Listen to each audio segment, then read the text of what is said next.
I get to be the minister at the West Church. That's how I tend to introduce myself to people. I don't say it by accident. I mean it. It is a privilege to be part of what is happening in this community. An awful lot of what happens in this community, in and around what we do, is actually full of purpose. It's not happening by accident. It's not a happy accident that things fit together in worship or in other ways. A lot of people are thinking very hard about how they can do things really well with purpose behind them. Last week, we looked at the story of how a young Jewish rabbi called Jesus of Nazareth, operating in first century Palestine, and how he entered into his own capital city on a donkey, turning everyone's expectations upside down and kick-starting events that would lead to his death.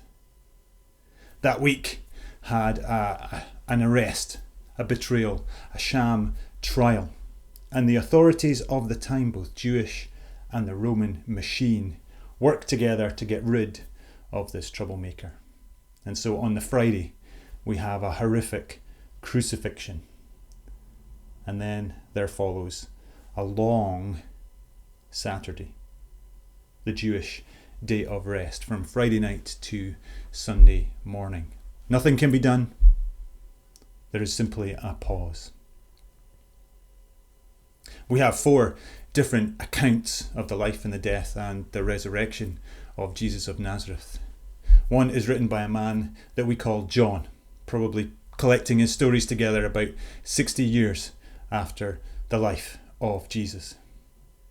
In his account of this Sunday morning, he starts his account by saying, early on the first day of the week. John is inspired. Nothing he says is by accident. His Jewish listeners don't have copies of their scriptures written down for them. Instead, they carry it in their heads, memorized as they were boys or girls. And when a Jewish writer says, on the first day of the week, immediately their alarm bells are ringing and they're reminded of the story in their first collection called Genesis of the first day of the first week when their God created everything. John is hinting that there's a new work of creation going on.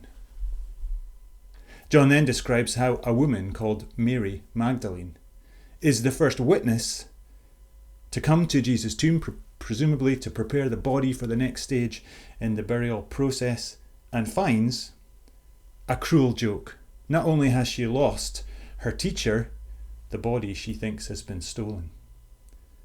Why would John choose to make up a story about a woman being the first witness? In the ancient Near East, women's testimony wasn't even counted in stories. This rings true. Mary then runs. There's a lot of running in this story.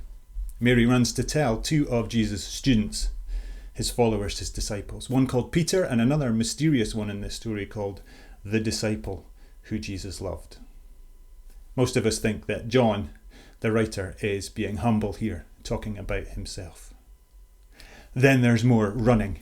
The 2 of them run to the tomb, and again, there's a real human side to this story, as if it is John who's putting the story together. He tells us that he got there first. He was the first to go in. He was the first to get there. And even though Peter finds the empty tomb and finds the grave clothes in it, which again is mysterious. Why would grave robbers leave expensive grave clothes? John is the one who goes in, and he tells us he saw, but he also believed. Believed what? Believed that Jesus was important, believed that Jesus was the one they were waiting for, the anointed one, the priest, the prophet, the Messiah they were waiting for. Well, he'd already put his faith in that, and in his view, seen that end on the cross. I think the hint is in John's words, on the first day of the week, that echo the first words in his story. In chapter 1, verse 1 of his gospel, his good news, he says, in the beginning was the Word, and the Word is his code word for Jesus of Nazareth. In the beginning is when God began his work of creation. And John is saying that in the beginning, Jesus of Nazareth was there. Jesus wasn't just part of the plan, Jesus was there when the plan was put together. You see, it would be so easy to think of God's story as a trial and error story. God makes the world, it's his project, and then because of freedom, because of free will, and the human addiction to mucking things up, the project is messed up. And so he then sends a man called Abraham, calls him to have a family that will sort things out, but that doesn't work out and they end up slaves in Egypt. So then he calls a man called Moses, and he then gives him a new way of living and makes a people who will bless the world. But they forget who they're supposed to be, and that ends in exile. And then hundreds of years passed and prophets are sent, but they're either killed or ignored, and then there's silence. Until eventually there needs to be a rescue package, a sticking plaster, as finally Jesus of Nazareth comes. This is not a trial and error story. This is not a sticking plaster story. This is a story of a God who knew from the beginning that he would have to get involved, that he would have to be with us, that he would have to live and show and then to die for the love that is there right from the beginning. Another example, another hint, is that Mary, when she finally sees the risen Jesus, she mistakes him for a gardener.